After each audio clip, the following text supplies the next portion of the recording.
All right. I do a lot of homesteading stuff here. I like to stay busy, and so I'm going to show you the projects I got going right now. I'm going to make kombucha. I've got my SCOBY and 2 cups of starter right here so I can make another batch when I get these bottled up. And I have 1 gallon, oh here it is, of the ferment. After I take my SCOBY out, my SCOBY looks like, I'll show you. It's really gnarly looking. Looking so gross, look at it. No, it's beautiful. That SCOBY's over a year old. So, I have a couple, 3 ferments going on right now. So after I took my SCOBY out, I put it in a clean bowl. And then I stir.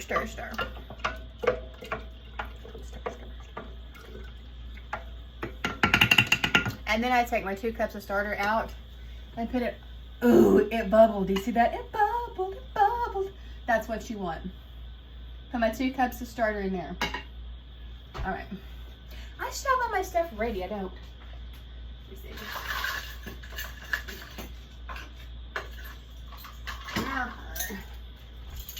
All right, so last time I put a half a teaspoon or a teaspoonful of sugar in each of my jars. I'm gonna put a half a tablespoon this time because it wasn't quite sweet enough. Where's my sugar? Oh, it's down here. Nope. You're sitting on it. I'm so sorry.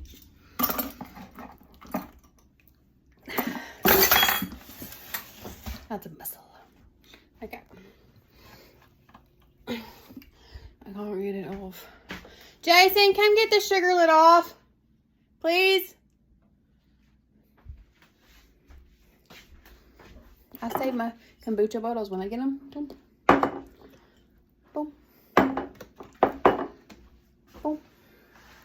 And these will hold pressure really well. Thanks, babe. These old Starbucks jars will not hold pressure. I mean, the lids of them don't pressure up. So, I was on a kombucha website for, you know, doing kombucha. And I told them about me having that free Starbucks jars. And they were like, oh, you can't do that. And I said, y'all are mean and I'm leaving. So I unfollowed the whole group, left the whole situation because I don't need that negativity in my life. So anyway, I was really hoping that the Starbucks jars didn't explode because that is a sitch that could happen. Okay, so they didn't explode. Ta-da. So I learned from trial and error that those don't hold pressure very well. It just goes right through it. I'm gonna have to use teaspoons so it'll fit in my jar. But I might do 2, okay? 2 teaspoons. Especially these big ones. I just like mine a little sweeter, but who knows? Every ferment's a little different. You know, it's not going to be exactly the same every time. There's a lot of different aspects that go into it. Heat, no. The coldness of your house, the heatedness, how hot it is in your house, how cold it is in your house.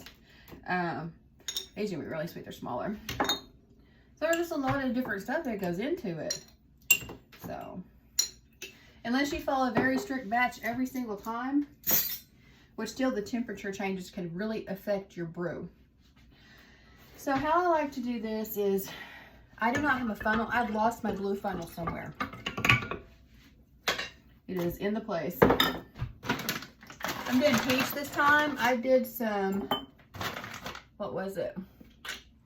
Blueberry and strawberry last time. That was pretty good. It was really, really tart though. So I'm pretty much using tart fruit for it. And I just stuff, the ratio is about 30% fruit to the rest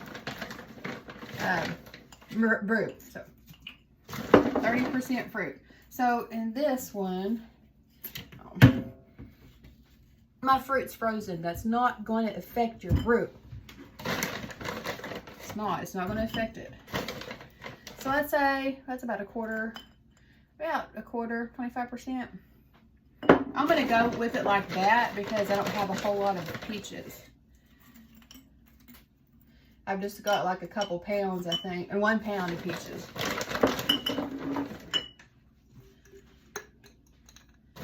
This is going to be so good. I'm so happy. I'm so excited about this situation.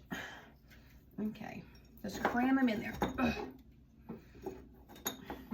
Actually, the Starbucks jars, lids, are bigger than the ones you get from the store. I like that a lot better. Okay. One more in there.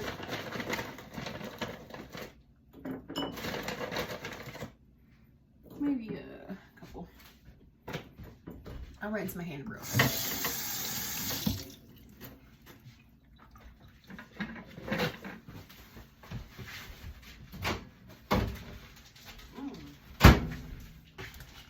I do a bunch of different stuff at once. I can't help it. When I'm in a good mood and I'm feeling good, I like to get as much done as possible. So, tonight I'm making spaghetti. So we're gonna get that going. And I use my hamburger meat. I take it from the store, those big logs. And I take it and I put it in a Ziploc baggie, then I squash it out with a plate. Flatten it out really good because if it's flat, it defrosts a lot quicker. So, okay, here we go.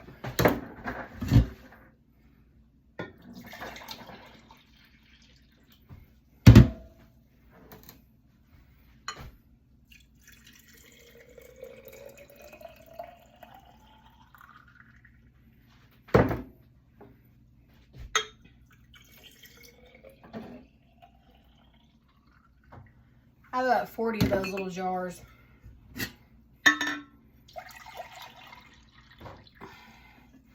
And I used to have more of these kombucha jars, but oh shoot. Oh shoot. That's kind of why you need a funnel. That's okay.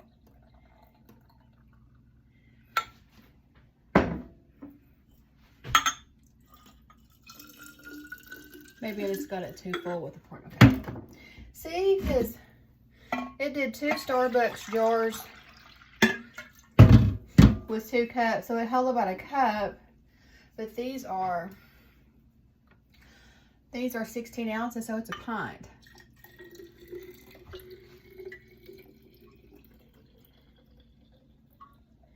These are going to be freaking delicious.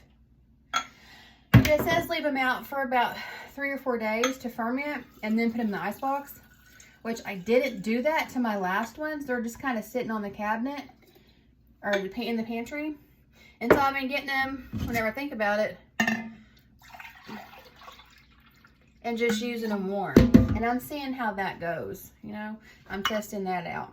Because like I said, these don't have, my last one didn't have a lot of fizz like your ones from the store have. But I was looking on the back of that, and the label, the ingredients, and it had sparkling water as an ingredient in the kombucha that I buy from the store. I'm going to read it right now to you. I'm going to read it right now to you. Sparkling water is a first ingredient. So if you know anything about labels, the majority of what is in the container, the biggest percent, is going to be the very first product listed. So, honey, you're basically buying filtered water, flavored. So, anyway. Okay, got a little more. Okay, here. I was looking for this one.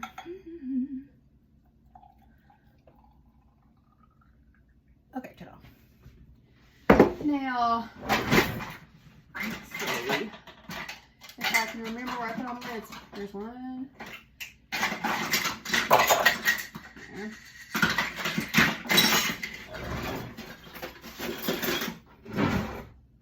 Hey, Jason. Good question. Have you seen the white lids? I had several. I'm missing 3. Okay, see, this doesn't wrench on very good. See, so I don't know what they were saying it's going to explode. I guess they were just trying to be careful for me or something. I'm gonna go ahead and shake it up. Woo! One second, hear it.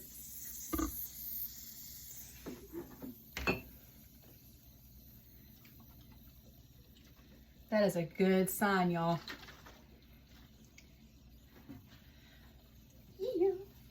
You don't know where it's at, hun? You think it's down in the dishwasher? Yep, that's exactly where it's at. One of them at least.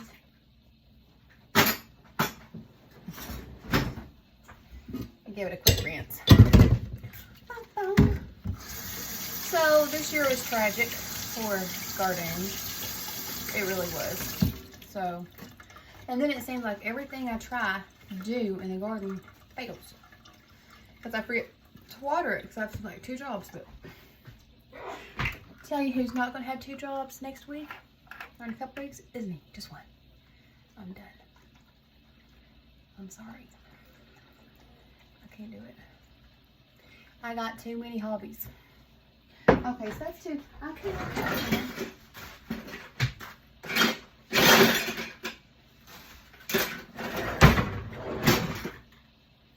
What am I gonna do? Here's one. I'm only missing 1 now.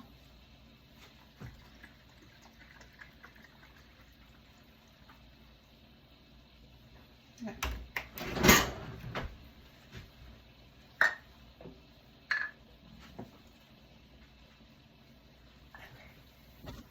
Let's go.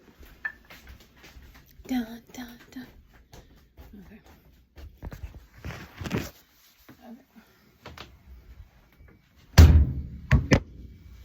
I'm just gonna put these probably here. Okay. So I'll put them on top of the hot water heater. There they are. I'll check them in 3 or 4 days to see how it's going. I'm gonna grab one of these and show you what it's doing. I learned how to make kombucha a couple years ago, and ever since then, well, I didn't do it at all last year because extenuating circumstances, but here we go.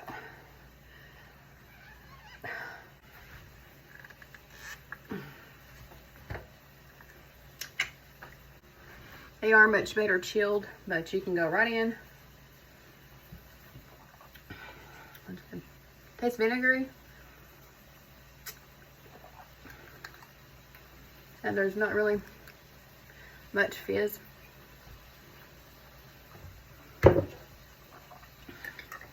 That's what we got. Oh, and by the way, that doesn't have alcohol in it. It does not. Some people can ferment it like that or do ferment it like that, but that one doesn't. I've actually tested it and blew in a breathalyzer, and it's not alcoholic. As fast as I drink it, that don't happen at all. It take, I don't know, mine probably 30 days to ferment and get enough to have an alcohol content. Also, my kombucha doesn't have enough sugar to turn into alcohol. I don't make it like that. So that's my little kombucha for right now. And let me take a little break and see if I can't find that. No, that's good. Never give up. Never give up.